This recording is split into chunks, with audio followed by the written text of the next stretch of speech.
안녕하세요. 크립토튜브입니다. 이번 시간에는 1분기 코인이나 주식시장이 크게 상승할 수 있다라고 보는 의견이 있습니다. 여기에 가장 큰 이유가 과연 뭘까요? 이 내용을 뒤에서 한번 살펴보고자 합니다. 먼저 트럼프가 미국의 대통령으로 취임을 했죠. 그때 어떤 내용을 언급했는지 한번 중요한 거 위주로 한번 살펴봅니다. 첫 번째로 의외죠. 국가 에너지 비상사태를 선포합니다. 무슨 얘기냐? 미국 내에서 에너지 생산을 크게 늘리자라는 얘기예요. 그러니까 셰일가스, 석유 생산을 늘리자라고 했는데요. 그 근본적인 이유가 뭘까요? 뒤에 실은 나옵니다. 인플레이션을 잡겠다. 미국 소비자들의 비용을 낮추겠다. 그리고 두 가지를 조금 우리의 기대와는 달리 조금 세게 얘기를 하지 않았던 부분이 있어요. 바로 관세 발표, 폭탄 관세를 첫날부터 부과하겠다 이런 얘기는 없었습니다. 물론 나중에 할 겁니다. 그리고 미국 내에서 원유 생산을 확대하자. 그리고 우리가 이제 투자하고 있는 코인에 대한 직접적인 언급을 하지는 않았습니다. 근데 여기서 보이는 공통점은요. 관세 발표를 뒤로 미뤘다. 그리고 미국에서 원유를 생산을 늘리면 어떻게 됩니까? 석유 가격이 어떻게 될까요? 공급이 늘어나니까 이제 좀 추세가 꺾일 수 있겠죠. 가격이 낮아질 수가 있는 겁니다. 이게 뭐다?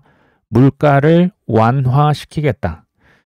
현재는 강달러고 상대적으로 고금리, 이제 고물가처럼 보이지만 앞으로 저는 지금부터 1년간 이제 강달러가 약달러로 물가는 중립 물가로 금리도 이제 금리로 내릴 수 있겠다. 저는 기본적으로 굉장히 친코인, 그러니까 낙관론자라고 보시면 됩니다. 그렇다고 해서 낙관론자라고 해서요. 하락장 온몸으로 맞겠다라는 것을 절대 의미하지는 않습니다. 저는 하락장 한 3번 정도 맛보니 이거는 온몸으로 맞을 것은 아니다라고 뼈저리게 느끼고 있거든요. 적당한 시점에 욕심을 줄이고 한번 탈출을 했다가 이제 사람들이 욕도 안 나오는 지점 있죠. 그때를 기다렸다가 다시 들어가면 되겠죠. 언제가 될지 모르지만 올해가 되지는 않을 것 같고요. 한 26년, 27년까지도 보고 있습니다. 트럼프 관세 불안에 캐나다 달러가 실은 캐나다 달러만 이런 게 아니고요. 전 세계의 환율이 요동치는 거죠. 크게 보면 두 가지입니다. 첫 번째는 이제 강달러. 이 현실에 대한 너무나 큰 불안감이 이제 환율에서 드러나는 거예요. 그러니까 달러만 강하고 나머지 통화는 굉장히 약세를 면치 못하고 있죠. 두 번째 의견은 강달러는 현실이 맞지만 너무 과도한 기대치는 과도한 불안감이고 결국에는 약달러로 돌아설 것이다. 시장에서도 트럼프가 관세 위협을 100% 현실화하기는 어려울 것 같다. 왜냐하면 미국 소비자 물가가 상승하기 때문에 이것을 피하고자 할 것이다 라고 예측을 하는 거예요. 투자는 가만히 생각해 보십시오. 현실은 불안함 그 자체입니다. 그렇다고 투자, 미래에 하는 거거든요. 미래는 뭡니까? 확실합니까? 예측이에요. 저도 이걸 예측을 할 뿐이지 100%내 생각대로 내 타이밍대로 될 것이다. 그걸 누가 맞춥니까? 불확실한 것에 던지는 거, 내 피와 땀과 눈물을 던지는 게 뭐다? 이게 투자의 본질입니다. 이걸 모르시면 투자는 어려울 수밖에 없습니다. 언제까지 공부를 해야 되냐? 제가 예전에 질문이 안 나올 때까지 공부를 하셔야 된다라고 말씀을 드렸는데 또 하나의 기준일까요? 극도의 비관론들을 다 극복할 수 있을 때까지 공부하시면 됩니다. 쉽다는 의미는 아닙니다. 푸틴도 한마디 합니다. 트럼프와 우크라이나 전쟁 관련 대화, 우리는 열려 있다. 대화 채널을 복원하고 싶어하고 3차 대전을 막아야 한다. 마치 기다렸다는 듯이 이렇게 갑자기 손을 내밀고 있죠. 혹시 애초부터 각본에 트럼프가 있었던 건 아닐까요? 물론 저는 의혹을 제기하는 겁니다. 그리고 하나씩 현실화되고 있다라는 생각을 지우기가 좀 힘듭니다. 러시아 우크라이나 전에 이스라엘 하마스 지금 영구 휴전에 들어가고 있다는 보도를 아마 보신 적 있으시겠죠? 큰 빅픽처를 보시면요. 뭐 작은 뭐 올랐다 떨어졌다 떨어졌다 올랐다 이거 보기보다는요. 저는 빅픽처를 보면 올해 아주 큰 눈썹이 휘날릴 대폭등이 나오겠다라는 생각을 지울 길이 없습니다. 시진핑 국가주석은 이런 얘기를 하네요. 중국 모멘텀 유지를 위해서 선제적 거시 정책을 촉구한다. 그리고 올해 보다 적극적인 정책을 시행한다. 이게 결국 무슨 얘기인지 아십니까? 금리 인하하고 돈을 훨씬 더 찍어내고 싶은데 라는 얘기를 지금 이런 식으로 표현을 하고 있는 거죠. 그러나 중국산 제품에 대해서 최대 60% 관세를 부과하겠다. 위협한 트럼프가 이제 취임을 했죠. 그러면 뭐 중국은 여전히 그 수출을 많이 하는 국가지 않습니까? 그러면 엄청난 GDP, 경제 성장 모멘텀이 실제로 꺾일 수가 있습니다. 그래서 중국 당국의 대응이 주목된다라고 했는데요. 제가 이걸 조금 적나라하게 말씀을 드립니다. 중국은 현재 대응이 불가능합니다. 무슨 얘기일까요? 작년 하반기부터 계속 나왔던 예측이 뭔지 아십니까? 중국에서는 이 기준금리, 경제 안 좋은 곳 전 세계가 뻔히 알거든요. 뭐 경제 GDP 성장률 5% 정말 간당간당했습니다. 정말 돈을 엄청 풀면서 이거 겨우 맞춰 놓은 거거든요. 내수가 부진해도 기준금리를 뭐 작년 9월부터 뭐 11월 계속 동결을 했죠. 왜 동결했을까요? 경제를 살리려면 돈을 찍고 금리를 인하를 해야 하는데 왜 금리 인하를 못했을까요? 안 한 게 아니고 못했다라고 보시면 되겠죠. 얼마 전에 1월 20일 위안화 약세의 기준금리를 또 동결합니다. 사실은 이유가 나왔죠. 위안화가 너무 약하다. 그러면서 중국 그 춘제라고 뭐 우리로 치면 설날이죠. 유동성을 공급할 겁니다라고 하는 예측이 작년부터 계속 나왔었습니다. 아직까지는 돈을 쉽사리 풀고 있지는 않는 거죠.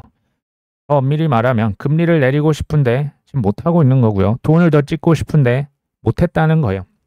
정확히 말하면 트럼프가 어떻게 하는지 보고 결정하겠다라는 얘기가 바로 뒤에 기사에 나옵니다. 상황을 보고 유동성 확대 규모를 결정하겠다. 돈 풀고 싶어 정말 죽겠는데 일단 조금만 기다렸다가 하고 싶다. 지금 이런 얘기가 되겠죠. 내수 진작을 위해서 금리 인하의 필요성이 제고되고 있지만 최근 달러의 강세로 인해서 위안화 약세 우려가 커지며 일단 금리를 어쩔 수 없이 동결했다. 그러니까 강달러인데요. 위안화를 막 무제한 머니 프린팅하면 위안화는 더 폭락하겠죠. 사실은 중국만 그런 게 아니고요. 전 세계에서 기축통화, 지금 강달러잖아요. 뭐 연준에서 QT를 계속 실시하고 돈을 시장에서 빼가니 지금 강달러가 된 겁니다. 그리고 전 세계 국가들이 빚이 뭘로 있는 보통 이제 표기가 됩니까? 달러죠. 빚이 엄청 늘어난 거예요. 그래서 지금 돈 찍고 싶은데 큰형님 미국 눈치만 보고 있다라고 보시면 됩니다.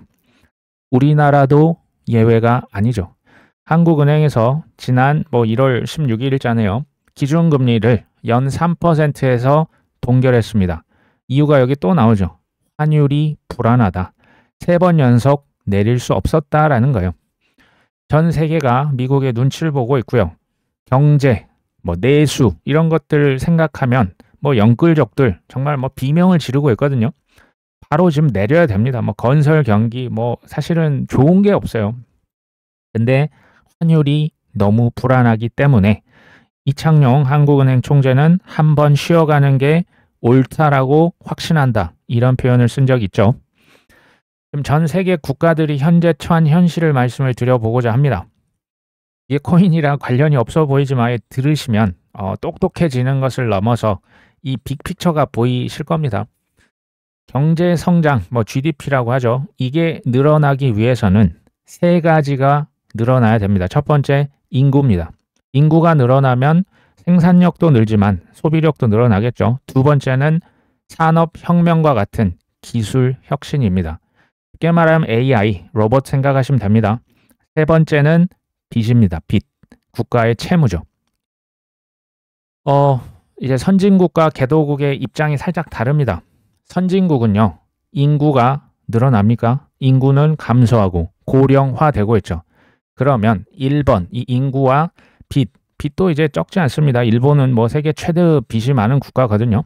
그렇기 때문에 GDP가 점점점 둔화되고 있는 거예요. 한국 포함입니다.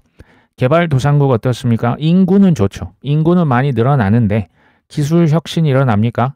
그리고 빚은 엄청나게 달러로 지고 있는 거죠. 둘 다 쉽지 않은 거예요. 경제 성장이 쉽지 않은 겁니다. 선진국에서 갑자기 고출산, 저령화가 가능합니까? 이거 어렵습니다. 기술 혁신은 그래서 2번과 3번에 매달릴 수밖에 없는데 문제는 기술 혁신은 시간이 생각보다 많이 걸립니다. 개발도상국, 그나마 인구 대국들은 괜찮은 거예요. GDP가 그래서 폭발적으로 성장하는 겁니다. 우리나라 70년대, 80년대. 중국도 하지만 이제 한 자녀 낳기 운동하면서 인구가 꺾이죠. 그러면서 GDP가 같이 꺾이고 있는 겁니다. 그나마 인도, 뭐 중남미, 저기 동남아시아 GDP 나쁘지 않습니다. 그러나 결국에는 2번과 3번 이것까지 같이 늘려줘야 경제가 폭발적으로 성장을 할 수 있는 거예요. 근데 빚을 늘리는 게 올바른 방식이라고 보긴 좀 어렵죠. 그러면 결국 뭐가 핵심입니까? 2번 기술 혁신이 핵심입니다. 2번도 이게 가장 중요하거든요. 문제가 있습니다. 그러니까 역사적으로 산업혁명 예전에 뭐 이제 영국에서 일어났잖아요. 그때 혹시 영국에서 무상으로 기술을 이전했다 이런 그 사실이 있었을까요? 아니죠. 오히려 이걸로 기술 발전해서 이 폭발적인 생산력을 바탕으로 식민지화 시켰죠. 전 세계를 쳐들어갔습니다. 대영제국 기억나시죠? 현재는 미국과 중국이 AI 패권 싸움을 이제는 뭐 살벌하게 벌이고 있습니다. 이게 제가 봤을 때는 현대판 식민지화입니다. 식민지 싸움 하는 거예요. AI 뺏기지 않겠다라는 거예요. 이게 결국 AI는 빅데이터와 연결이 돼 있어요. 국가의 정보, 뭐 국가 안보 이게 완전히 틀린 말이 아닙니다. 그렇기 때문에 이거 뺏기지 않겠다라는 거예요. 왜냐하면 정보가 돈이잖아요. 경제 성장 다시 말씀드리면 인구, 기술, 빚 이 세 가지인데요. 정치인들 입장에서 한번 생각해 보십시오. 가장 빠르게 경제를 이제 팍 튀게 만들어서 표를 얻으려면 인구를 늘릴 수 있습니까? 기술을 뭐 그냥 한 3개월 만에 6개월 만에 가능합니까? 안 되죠. 그러니까 뭘 한다? 빚을 그렇게 늘리려고 애간장을 태우는 겁니다. 문제는 뭡니까? 빚을 늘리고 싶은데 지금 강달러라고 말씀드렸죠. 다른 나라, 미국을 제외한 다른 나라에서 돈을 찍을 수가 없다는 것이 문제입니다. 저는 이제 빚이라고 하는 게 뭐냐? 저는 인간 본연의 욕구다. 어떤 욕구냐면요.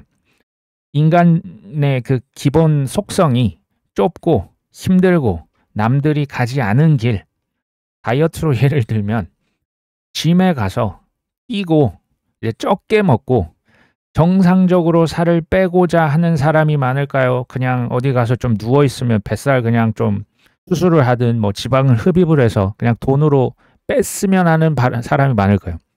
당연히 넓은 길을 택하려고 하는 사람들이 쏟아질 겁니다. 저는 이게 빚이라고 보거든요. 큰 형님, 미국이 원하는 것들을 다 이룬 다음에 큰 형님은 그럼 뭐 욕심이 없습니까? 욕구가 없을까요? 아니겠죠. 트럼프는 금리를 인하하고 결국 돈을 찍어낼 것이다. 경제 성장률 보여줘야 되잖아요. 2025년, 그 다음에 다른 나라들이 다 따라오겠죠. 올해 코인 투자에 큰 기회가 저는 그래서 여전히 남아있다라고 보는 겁니다. 트럼프 부부 밈코인 구매자의 42%는 코인에 처음 투자했다라는 결과가 나왔죠. 트럼프는 최고 권력자입니다. 근데 이 사람이 지금 뭐하고 있다? 전 세계가 트럼프를 주목하고 있습니다. 코인 마케팅을 기가 막히게 하고 있는 거죠. 평생 투자를 한 번도 안 했던 사람이 코인을 사게끔 하는 엄청난 마케팅을 미국의 대통령 부부, 나중에는 아들 코인도 나오겠죠. 여기서는 또 재밌는 다보스 포럼 시작했습니다. 리플의 빵형 다보스 포럼에 참가를 해서요. 미국의 SEC 위원장을 맹비난했다.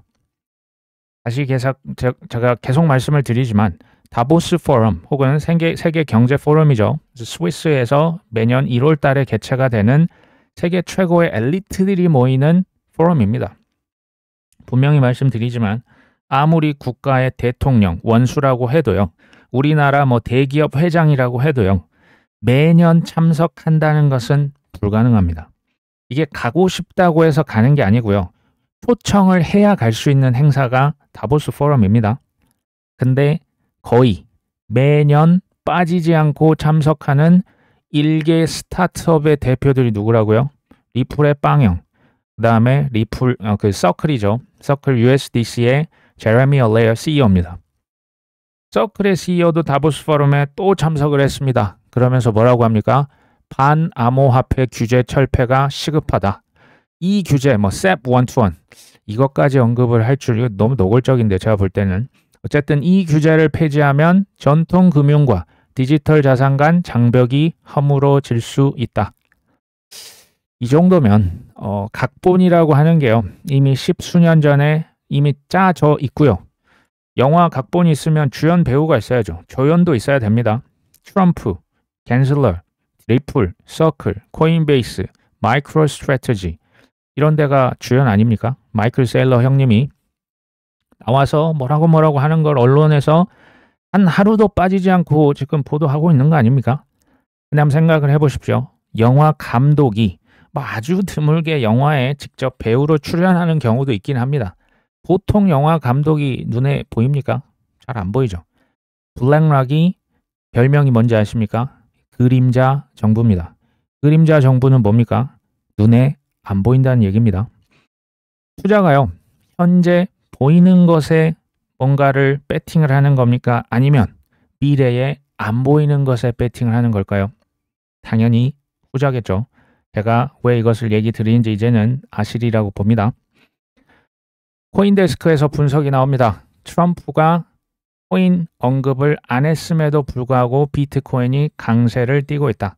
근데 이 기사를 자세히 읽어보시면 사실 비트코인 강세라고 하는 것보다는 알트코인, 이 이더리움 비트코인 비율이 최저치다. 0.03이다. 이게 0.05, 6 정도는 올라와 줘야 되거든요. 지금 형편없는 거예요. 비트코인 더미넌스 아직도 59%고요. 비트코인 대비 이더리움의 비율이 0.03이다. 이 얘기는 즉슨 비트코인만 킹왕짱이다. 알트코인은 쓰레기다. 이런 얘기예요. 진짜 그럴까요? 투자는 뭐라고요? 현재 보이는 것만 보면 강달러인데 투자 좀 이렇게 억눌려 있는 게 당연한 거죠. 미래에 어떻게 될 것이냐에 배팅을 하는 게 투자입니다. 자, 미국의 재무부 TGA 잔고 감소 전망, 이것이 비트코인의 호재가 될 것이다. 코인베이스에서 이게 이제 나온 그 기사거든요. 제가 볼 때 이 정도면 거의 정답지를 그냥 던져 넣는 겁니다. 이게 미국 부채 한도가 어마어마합니다. 36T 달러거든요. 근데 미국 재무부에서 특단의 조치를 실시하면서 이 얘기인 즉슨 지금 부채 한도 아직 못 올렸습니다. 이거 가지고 갑론을박을 벌일 거예요. 근데 그게 이제 상향되기 전까지는 재무부에 있는 돈을 가지고 공무원들 돈도 주고 여기저기 이제 쓸 돈이 많잖아요. 그 돈을 풀겠다라는 거예요. 이 돈이 어디로 들어간다? 보시면 정부가 TGA 잔고를 지출할 때 현금이 다양한 기관의 상업은행 계좌로 이동하는데 은행으로 간답니다. 그 은행 준비금이 늘어나면 뭐가 늘어난다? 대출과 투자가 늘어난다. 재무부의 지출이 은행으로 흘러가고 은행을 통해서 대출과 투자가 나오면 어떻게 될까요? 유동성의 혜택을 가장 많이 보는 자산 바로 코인입니다. 이게 핵심 이유입니다. 1분기를 지금 말씀드리는 거예요. 이게 이제 그 파란색이 재무부 TGA 잔고, 그러니까 재무부에 있는 은행 잔고라 보시면 됩니다. 빨간색은 비트코인의 가격을 얘기합니다. 지금 이 보시면 이게 그러니까 반비례하는 경향이 있어요. 파란색이 쭉 밑으로 떨어지면 비트코인이 올라가는 거죠. 유동성이 시장에 들어갔다는 얘기예요. 또 이 TGA 잔고가 올라가면 빨간색 비트코인 가격이 떨어지는 반비례하는 경향이 있다. 완전히 일치하지는 않아요. 근데 앞으로 지금 어떻게 될 것이다. 1분기에 이 TGA 파란색이 밑으로 떨어지면서 시장에 돈이 풀리면 비트코인이 좀 더 올라갈 것이다 라는 얘기입니다. 반면에 이것까지 말씀을 드립니다. 유동성 위기, 그러니까 유동성이라고 하는 게 가장 중요한 핵심이 맞다면 이 이론에 의하면 2분기는 좀 조심하셔야 돼요. 이유가 뭐다?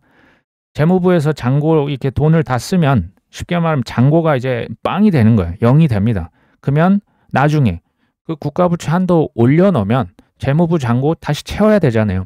그때 시중에 있는 돈이 빠져나갔었잖아요. 그때 우르르 단기간에 엄청난 속도로 시장에서 돈을 재무부 잔고로 빨려 들어갈 것이다라는 거예요. 유동성이 일시적으로 감소할 수 있다. 그래서 2분기에 한번 덜컥덜컥 할 수 있다라고 하는 이론이 있는 겁니다.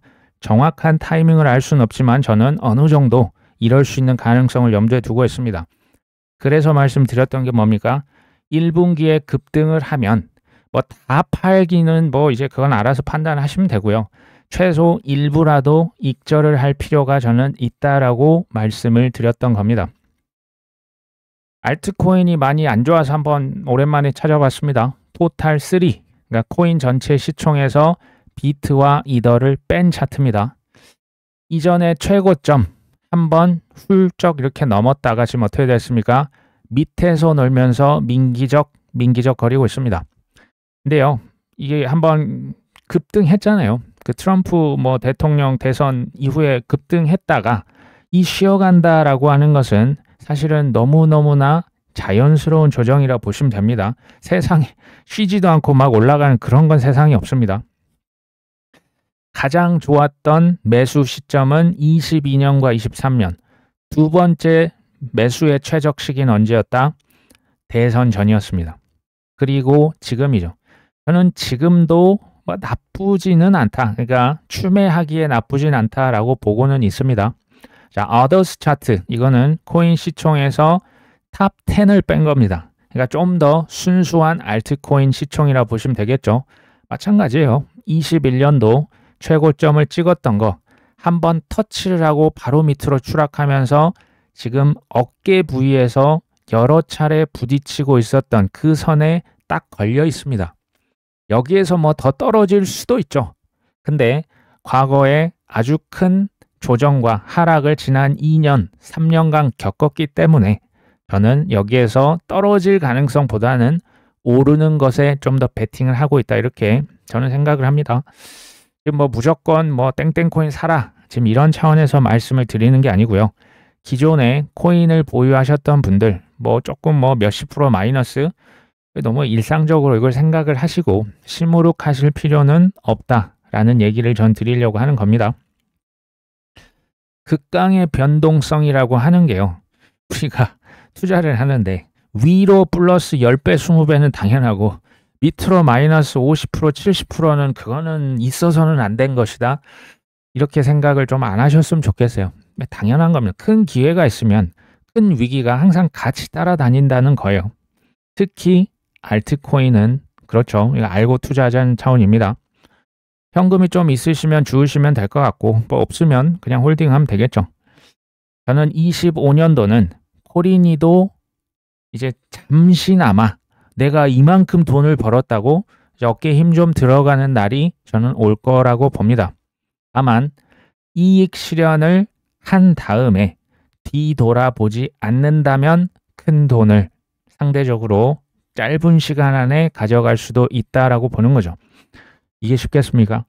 뒤를 돌아보지 않을 정말 자신 있으십니까? 객관적인 지표라고 하는 거 제가 말씀을 드릴 겁니다. 뭐 여러 가지가 있죠. 뭐 코인베이스 앱 순위가 가장 직관적이고요. 아니면 뭐 비트코인 도미넌스, 그거 말고 뭐 파이사이클 탑이다. 뭐 여러 가지 있죠. 이런 것들을 보여드려도 탐욕을 통제 못하면 어떻게 될까요? 잠시 기분만 좋았다가 또 쓰린 속을 몇 년간 달래야 될 수도 있습니다. 저는 마지막으로 좀 이런 얘기를 드리고 싶어요. 저는 올해 굉장히 시장을 좋게 봅니다. 하지만 동시에 너무나 많은 기대를 걸진 않으셨으면 좋겠어요. 우리가 하고 싶은 게 많잖아요. 뭐 회사를 나는 좀 이제 그만두고도 싶고, 뭐 경제적 자유, 뭐 효도도 하고 싶고, 여행도 가고 싶고 좋은데요. 너무나 많은 기대를 걸었다가 몇 번 실패했던 기억이 혹시 있으시진 않습니까? 조금 그 기대치를 꺾어 놓고요. 이번이 아니면 다음에 기회가 더 올 수도 전 있다라고 봅니다. 항상 기회가 왔었거든요. 그리고 코인이 그냥 도구라고 생각을 하시면 좋을 것 같아요. 이걸로 그냥 인생 한방 역전, 힘이 많이 들어가면 들어갈수록 결과는 좋지 않을 수 있습니다. 오늘 방송 여기까지 합니다. 끝까지 시청해 주셔서 감사합니다.